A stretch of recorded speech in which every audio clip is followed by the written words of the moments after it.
Voltamos a falar sobre a atuação da Justiça Federal para garantir um direito constitucional aos cidadãos, que é o acesso à saúde pública de qualidade. Quem está conosco para falar sobre isso é o juiz federal Saulo José Casale Bahia. Doutor Saulo, a atuação dos profissionais na sua área específica é um objeto também que chega à Justiça Federal para que fique de olho nisso? Sim, nós temos demandas, por exemplo, com relação à legislação que obriga cada farmácia a ter farmacêuticos, muitas ações nesse sentido chegam à Justiça Federal, enfermeiros em unidades de atendimento de emergência. Essas demandas se relacionam a legislações específicas que regem o funcionamento de clínicas, de hospitais, corpo técnico mínimo, e muitas vezes os órgãos de classe, Conselho de Medicina, Regional de Medicina, Regional de Farmácia, Regional de Enfermagem, demandam a observância da legislação que não estaria sendo cumprida pelos estabelecimentos. Então essa demanda é muito comum. No bloco anterior a gente falou sobre medicamentos, inclusive o senhor falou que a questão dos remédios é uma das principais demandas que chega à Justiça Federal. Há casos que chegam relacionados a desperdício de remédios? Também, porque aí é um caso de má gestão de recursos públicos e hoje a administração pública ela obedece a princípios constitucionais de legalidade, moralidade, publicidade, impessoalidade e eficiência. E o Poder Judiciário ele controla a observância desses princípios por parte da administração pública. Essas ações que buscam evitar o desperdício normalmente são movidas pelo Ministério Público Federal ou por associações de classe que sejam legitimadas para ações coletivas. A via mais comum, como eu já disse, é a ação civil pública. Nós temos algumas ações civis públicas distribuídas sempre nas diferentes seções judiciárias, subseções judiciárias, onde se busca corrigir esse tipo de problema, que é o desperdício, a má administração, a má gestão. Muitas vezes os remédios são comprados perto da data de expiração e isso causa um prejuízo, os recursos são limitados e o fato de haver o desperdício significa que determinadas demandas deixam de ser atendidas com os recursos reservados à saúde.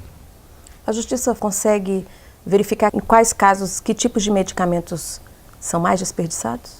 Com base em denúncias, com base no que chega por parte do autor da ação, isso é verificado. Inclusive o juiz ele tem condição de determinar perícias, inspeções, que vão verificar efetivamente o que é que está acontecendo na gestão da guarda dos medicamentos. Isso também é possível. As verbas federais e estaduais, elas também são objetos de processos judiciais, especificamente na Justiça Federal? Sim, inclusive quando as verbas não são empregadas, quando as verbas não são repassadas adequadamente, tudo isso pode ser objeto de controle. O judiciário, como eu disse, ele atua em prol da correção da gestão pública em termos de saúde, para garantir à população que o que está previsto na legislação seja cumprido, que a prestação seja levada ao cidadão. Doutor Saulo, ainda sobre remédios, a gente sabe que, como o senhor falou no primeiro bloco, muitos medicamentos solicitados pelo autor da ação, às vezes estão em fase de experimento, ainda não são constatados, a eficiência dele ainda não está constatada.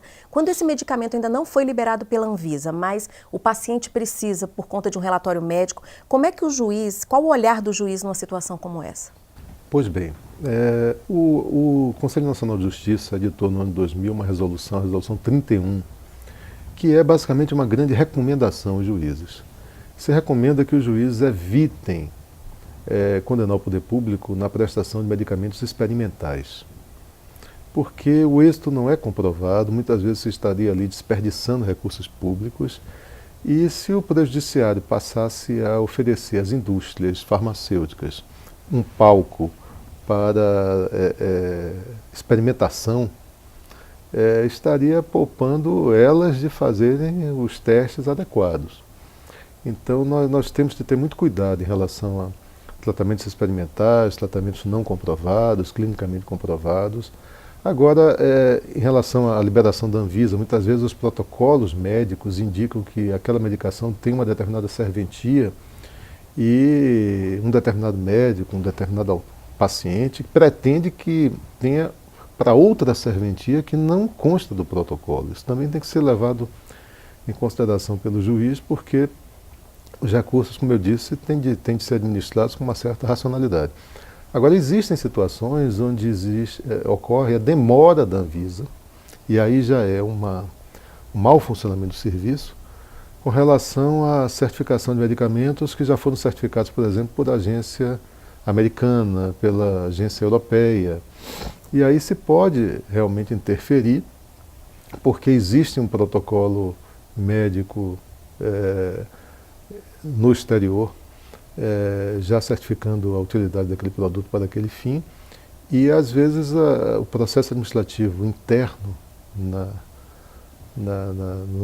nos órgãos responsáveis no Brasil é muito lento, leva anos, e essa omissão pode ser corrigida pelo judiciário. Mas é uma exceção, efetivamente. A princípio, a recomendação 31 indica que o juiz deve dar sempre preferência a medicamentos que sejam aprovados na Anvisa, não sejam experimentais, tenham eficácia comprovada para a doença específica, siga, portanto, o protocolo médico estabelecido para o medicamento, para o tratamento, e se houver um tratamento ou medicamento alternativo já oferecido pelo poder público, ele prefira este tratamento alternativo que tem ali no protocolo a eficácia indicada. Porque muitas vezes os laboratórios insistem com determinados médicos na adoção de um determinado medicamento, quando já existe um outro que cumpre aquela mesma função, mas os laboratórios às vezes oferecem até prêmios para os médicos, a fim de que os médicos, incentivos, viagens, etc., para que os médicos prescrevam determinado tipo de tratamento ou de medicamentos. Tem que ser muito também observado, e é o que a Resolução 31 do Conselho Nacional de Justiça procurou evitar, esse tipo de desperdício, digamos assim.